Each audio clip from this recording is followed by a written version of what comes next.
At my son's housewarming party, he raised his glass in front of 40 guests and said, "We could not have done this without my in-laws." Everyone clapped. His wife smiled. Her parents stood there glowing like they had personally laid every brick in the foundation. My wife Ruth looked down at her plate, and I just smiled, because the house my son was showing off that night had been paid for with money from my account. My name is Calvin Monroe. I'm 67 years old, retired from a heating and cooling business in Des Moines, Iowa. For most of my life, I was not a flashy man. I wore work boots. I drove the same truck for 15 years. I fixed furnaces in January and air conditioners in July. And every dollar I saved with one thing in mind: family. My wife Ruth and I have one son, Mason. When Mason was born, Ruth cried so hard the nurse had to remind her to breathe. He was our miracle after years of waiting. Maybe that was where the problem began. We loved him so much that sometimes we made life too easy. When Mason needed help with college, we paid. When he needed a car after graduation, I signed the check. When he married his wife, Sienna, Ruth and I covered half the wedding, even though Sienna's parents stood in every photo like they were the reason it happened. I ignored it. Ruth did too. Parents get used to being invisible when their children are happy. Then came the house. Mason and Sienna had been renting a townhouse for 3 years. They wanted something better before starting a family. One Sunday afternoon, Mason came to our house looking nervous. "Dad," he said, "we found a place." Ruth smiled immediately. "That is wonderful." Then Mason explained the problem. They had good income, but not enough saved for the down payment. The house was in a beautiful neighborhood, close to Sienna's parents, close to good schools, close to everything they wanted. He did not directly ask. He never did. He just placed the problem in front of me and waited for me to solve it. Ruth looked at me across the kitchen table. I knew that look. So I helped. Not a little. I gave Mason $180,000. Enough for the down payment, closing costs, and a few repairs. I did not call it a loan. I did not make a speech. I only told him one thing: do not let this change who you are. He hugged me. He promised it would not. For the first few weeks he called often. He sent pictures of the empty rooms, the backyard, the fireplace. The kitchen, Ruth said, looked like something from a magazine. Then the calls slowed down. Sienna's parents started appearing more in the updates. Her mother helped choose paint. Her father recommended a contractor. Her family hosted the first dinner there. Ruth noticed before I did. "She did not mention us in the invitation," she said one evening, holding her phone. "What invitation?" "The housewarming." I looked at the message. It was polite, formal, like we were neighbors, not the people who helped make the house possible. Still, Ruth bought a gift, a handmade quilt she had been working on for months. She stitched their wedding date into the corner. "That is beautiful," I told her. She smiled softly. "I hope they like it." The party was on a Saturday evening. The house looked perfect. Too perfect. White walls, new furniture, candles that smelled like cedar and money. Sienna's parents stood near the kitchen island, greeting guests as if they owned the place. Her father, Grant Whitlow, shook my hand and said, "Good to see you, Cal. Quite a place they got, huh?" "They did well," I said. He smiled. "They had good guidance." I looked at him. He did not blink. That was the first warning. The second came when Ruth gave Sienna the quilt. Sienna looked at it for half a second. "Oh, that is sweet," she said. Then she handed it to Mason and whispered, "Put it somewhere safe." Somewhere safe turned out to be a bench near the laundry room. Ruth saw it. She pretended she did not.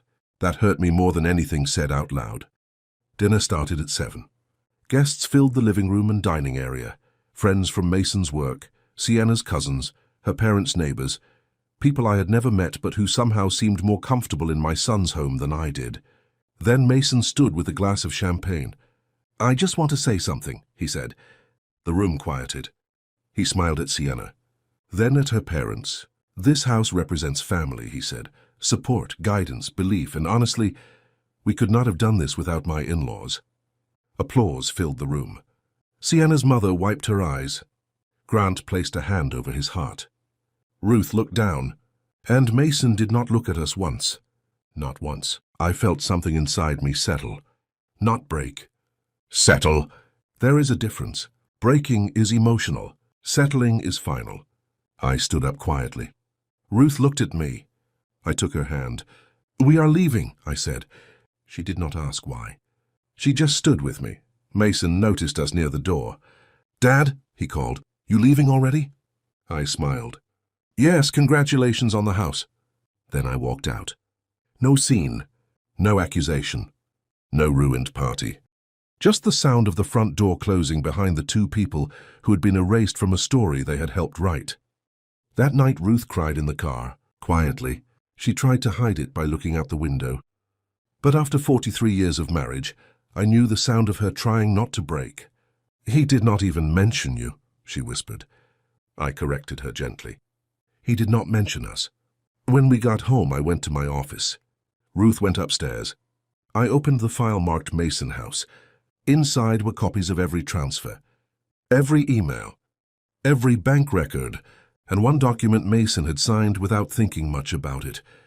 The money I gave him had gone through a family assistance agreement. My attorney had insisted on it. I had nearly refused. He is my son, I told her. And she said, then protect both of you. The agreement said the funds were conditional. If the money was misrepresented, concealed during financing, or used in a way that created legal risk, I had the right to request repayment or convert the amount into a secured lien against the property. At the time, it sounded unnecessary. The next morning, it sounded like wisdom.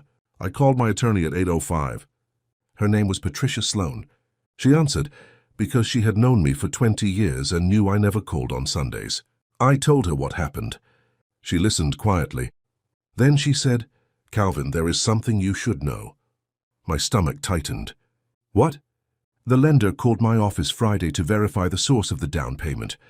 Mason and Sienna listed it as a gift from Sienna's parents. I closed my eyes. There it was. Not just disrespect. A lie on paper. A lie that could affect the mortgage. A lie that could pull me into something I never agreed to. Send the notice, I said. Patricia paused. Are you sure? I looked toward the staircase where Ruth was moving slowly around our bedroom, still carrying the hurt from the night before. Yes, I said, I'm sure. By Monday morning, Mason's lender had received formal documentation showing the true source of the funds. Patricia also filed notice of my financial interest according to the agreement Mason signed. At 10:42, Mason called. I let it ring once, twice, then answered. Dad, what did you do? There was panic in his voice. Not sadness. Panic. The bank called, he said. They said there is a problem with the down payment paperwork. Yes. They are asking why we said Sienna's parents gave us the money. I waited. He said nothing. So I asked, why did you? Silence. Then he whispered, Sienna thought it would look better. Look better. That was the whole disease in 2 words. Not be better. Look better. He kept talking fast. He said it was just paperwork. He said nobody was trying to hurt me. He said the party toast was not meant that way.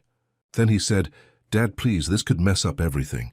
I looked at Ruth's quilt folded beside my office chair, the same quilt Sienna had placed near the laundry room. No, Mason, I said quietly. The lie messed up everything. I just corrected it. That afternoon, Mason and Sienna came to our house. Sienna's confidence was gone. Mason looked like a boy again, standing on my porch with his hands in his pockets. Ruth opened the door but did not invite them in. Mason looked at her first. Mom, I am sorry. Ruth's face stayed calm. For what? He swallowed. For not mentioning you. And your father? He nodded quickly. For not mentioning Dad. I stepped beside Ruth. That is not the only problem. Sienna crossed her arms, then seemed to remember she no longer controlled the room and dropped them. It was a mistake, she said. No, I replied. A mistake is writing the wrong date. You told a bank your parents gave you money they did not give you. Then Mason thanked them publicly for what we did privately. Her face reddened. Grant and his wife had not given $1 toward that house. They had given advice, paint opinions, a toast, and somehow they received the honor. I told Mason he had 2 options: correct the documents fully and sign a repayment plan, or allow the lien to remain until the property was sold. He stared at me. You would do that to your own son? I looked at him for a long moment. No, Mason. I am doing this because my son did it to me first. That sentence landed. His eyes filled. Sienna looked away. For the first time, there was no performance left. Only the truth. They signed the corrected documents. The bank kept the loan active, but the lie was recorded. Mason agreed to repay part of the money monthly. Not because I needed it, because he needed to understand what it costs when pride is bought with someone else's sacrifice. Weeks passed before he visited again. This time he came alone. He brought Ruth's quilt. It was folded carefully in his arms. "I want to hang this in the living room," he said. Ruth touched the stitching but did not smile right away. "Do you?" He nodded. "I should have from the beginning." Then he looked at me. I was embarrassed, he admitted. Sienna's family looked successful. I wanted them to think I had done it without needing help. I said, "You confused help with shame." He lowered his head. "Yes." That was the first honest thing he had said in months. I did not forgive everything that day. Ruth did not either. But we let him come in, because consequences should teach, not just punish. Now Mason calls before making decisions that involve us. He pays every month. Sienna is quieter around us. I do not know if that is humility or caution. Either way, I accept it. Aunt Ruth's quilt hangs in their living room now. Not near the laundry room. Not hidden away. In the living room where guests can see it. Sometimes disrespect does not arrive as shouting.